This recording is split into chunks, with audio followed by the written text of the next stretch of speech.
Good evening, everyone. Shirley here. Today I thought I'd bring you guys my post-commentary point of view for the Mythic desolate host kill that our guild got a couple of weeks back.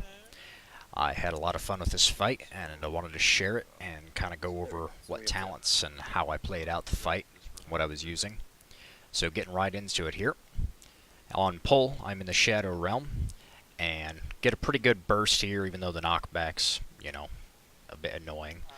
The talents that I'm using for this fight are Avatar, Sweeping Strikes, and Ravager, actually, over Bladestorm. Now, in most of my other fights, I've been using Bladestorm all throughout Tomb of Sargeras for a couple of reasons. But why specifically have I switched over to Ravager for this fight? It's multiple things. On anything with ads, I think that Ravager can be better than Bladestorm, and usually is, for a few reasons. First of which being is that there's no RNG involved like Bladestorm, so you don't have to worry about Tactician procs, resetting the cooldown on CS to lower the cooldown on Bladestorm, which means that every minute, guaranteed, you'll have Battlecry and Ravager available to you with the current set bonus. So it makes it really nice for these fights that have ads that are spawning all the time or at very set timers.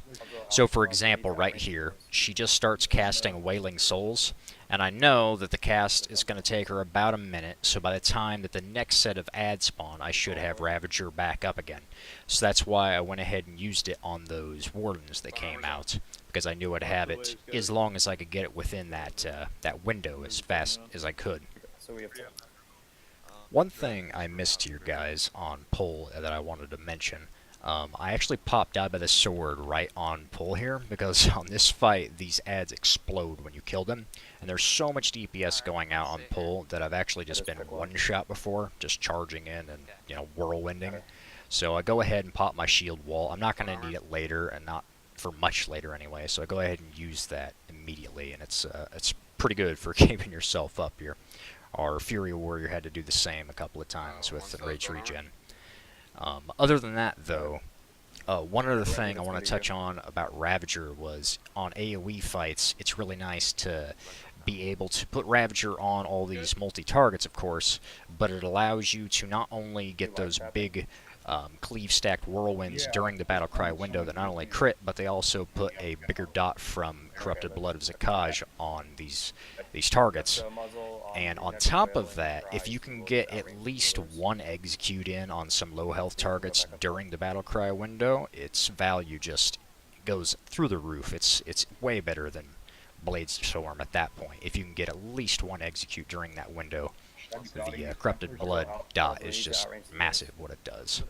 Anyway, back to the normal commentary. I went over to break the bone armor there for a second. I must have proc dissonance on a pet or something. I'm not sure what it was. Dodging the waves here and trying that.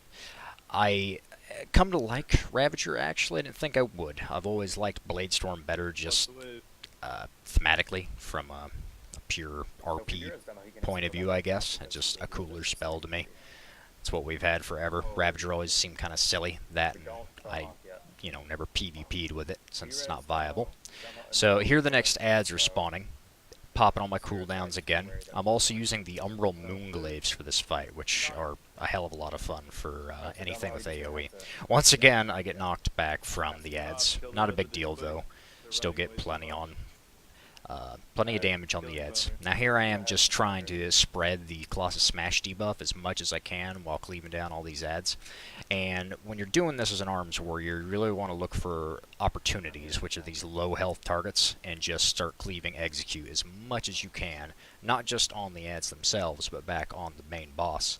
Now one thing you might notice here is even if I have 2 stacks of Executioner's Precision on these ads, and I get a Tactician proc, I'm not actually going to spend that on Mortal Strike when the ads are about to die. If they're still floating around 20%, you can go ahead and use it, but if they're about to die, I think it's worth more DPS to spend the rage on more executes on a cleave target, because the main boss you can't obviously execute yet.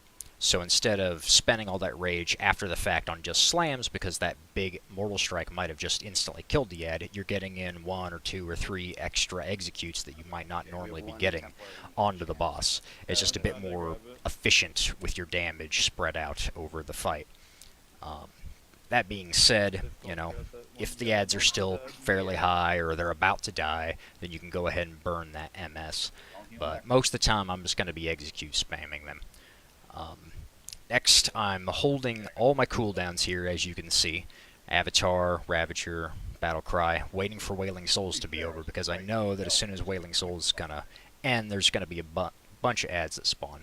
Now, this Ghastly Bloodworm comes over from the normal realm. I'm going to get CS up on it and just try to cleave it down, get it to bone armor status. Didn't quite get it there in time before the next ad spawn. Doesn't matter, popping cooldowns anyway. And you're just cleaving them down. Now here, I'm chasing down the soul residue a little bit, giving my Fury Warrior a little bit of help here. Our general strategy for this fight, I didn't notice right here, I've got the soul link here. I waited a bit too long on that. It's alright though. Got a victory rush to top myself back up. Our general strategy for this fight was to pull out one of the priestesses. Our Holy Paladin was taunting him over and just kind of hitting him and trying to interrupt him as much as you possibly could and keeping him alive for most of the fight until we no longer need him, and then we can pull him in to kill. Now, there's the good old Engine of Eradication trinket there. You got to chase down those stupid balls. We're just continuously hitting the boss here, and I think we're going to go ahead and push her over to 30%, which ends the next phase, as long as there's no ads up. Here I've got the Shattering Scream on me, and I was just moving just close enough to break it on the Corporeal Realm. And once again, I'm waiting for proper use of my cooldowns here. Now, I know that she's not going to spawn more ads from Wailing Souls, but the engine's coming out.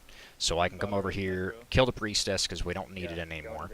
And now that the engine's out, now it's time to pop some cooldowns right after the big explosion thing, of course, so I'm not in the range of that. Once it pulls them back in, I'm waiting for my tank to kind of group them up here a little bit better. He just barely gets it in time. Go ahead and use all my cooldowns, get the glaives up. And I'm cleaving before I whirlwind, even on 2 targets here. Since I am spec'd into Avatar, there's no Rend to multi-apply here.